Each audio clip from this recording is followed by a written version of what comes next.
Yo, yo, hey, yo, check it out. All right, so 1157 One Piece is titled Legendary Bar, cover page, Onichild Yamato, Golden Harvest, Sergei Pilgrimage, volume 39. I can't believe we're so deep in this. He fought against Kaido to protect his village, but perished without leaving a body behind.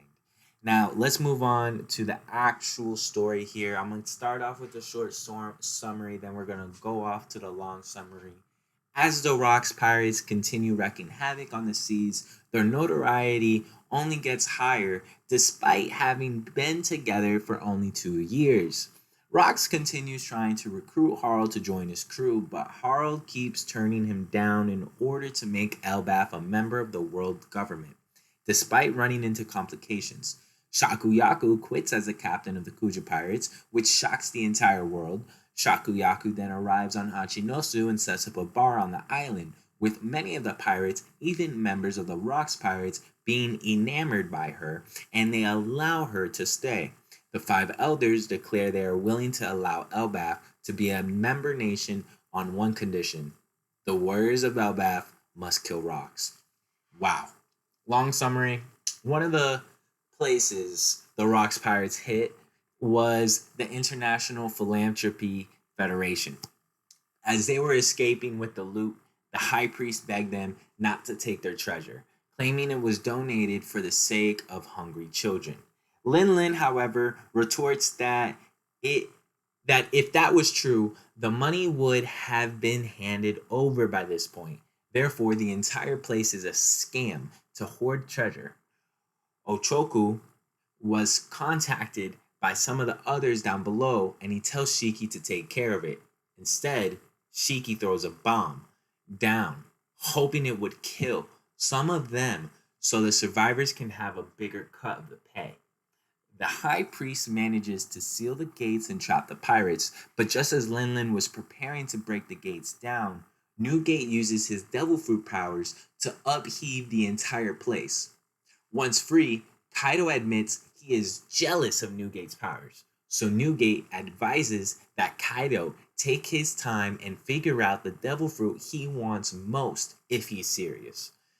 Kyo demands to know who it was that tried to leave them for dead, and after Shiki lands next to him, he figures it was him, prompting a fight between the two.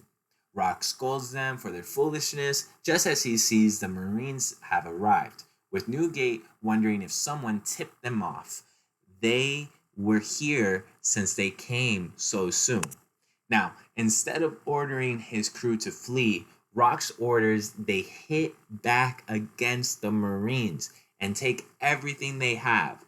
The narration reveals that in the 2 years since the crew's founding, the Rocks pirates had committed 16 raids, sunk 76 ships, burnt 14 ports to the ground, leveled 5 towns, brought one kingdom to ruin, violated an article of world law 3 times over, and had 25 crimes conveniently covered up. Simply put, even with the future King Roger out at sea, this time period was often considered the era of rocks. Wow, wow, wow. Now, meanwhile, Harold's attempt to repay his debt to the country of Anishi for helping Elbaf during their time of famine encountered trouble when the people were taken prisoner by the world government, as by their admission, the country is unaffiliated and therefore they have no rights. Harold refused to accept this and tried to help, but one of the agents tells him if he helps them, it will severely harm his chances of getting Elbaf allied with the government before callously shooting one of the prisoners.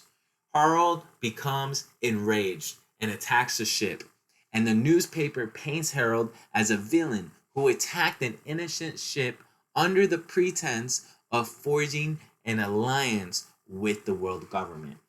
At Ida's bar, Harold and Rox meet for a drink, with Rox saying he expected the government to lie and make him look bad, and Harold and the rest of Elbaf should just join him in taking them down, as Rox cannot stand seeing his friend bow to them anymore. Harold once again refuses, swearing he will get Elbaf aligned with the world government legitimately one day. But Rox asks if by shaving his head, Harold can get them to cooperate. Rock's words reminds Harold that Garp laughed at him too, and upon hearing his name, Rox muses that Garp would have made an excellent pirate because he hates the top brass. Harold admits the world government has some bad seeds because it is so huge, but he considers the Marines a fine army, and if he can get more members recruited like John the Giant, he believes they can truly make a difference in this world. But Rox simply says giants in the Marines is a terrifying thought.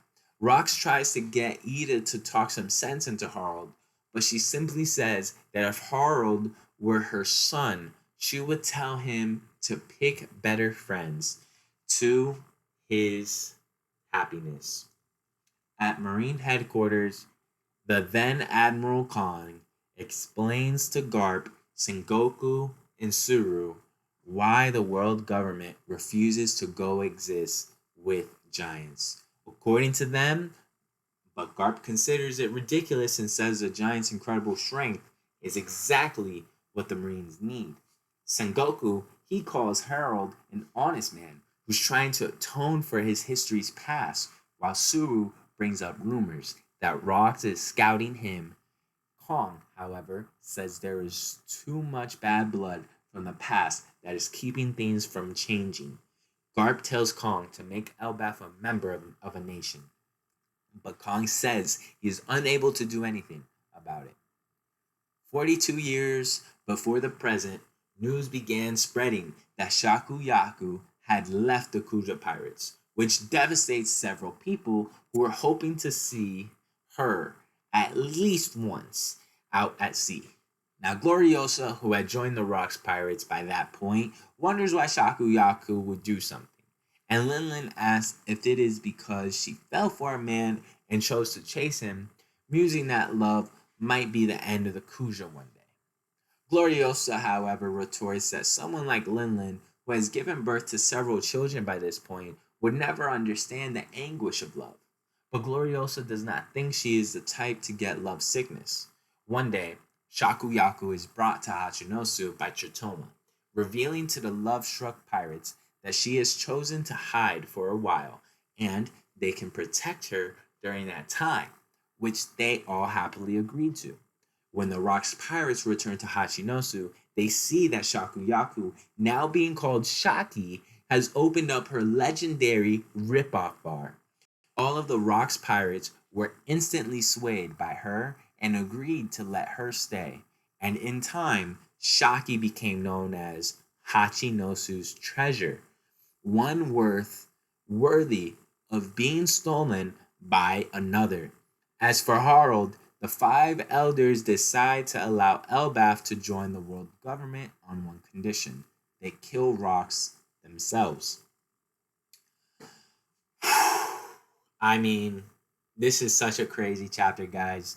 You know, the Rox Pirate Salute, the Philanthropy Federation, how that happened, Harold's attack onto the world government battleship, that situation, the Garp Sengoku Suru situation, and Kong really popping up in this chapter, Shakuyaku. Oh man, this was so sick, man. So you guys, let me know your thoughts, comments, like the video, subscribe, your boy. Let me know if you're looking for real estate. I'll help you out, man.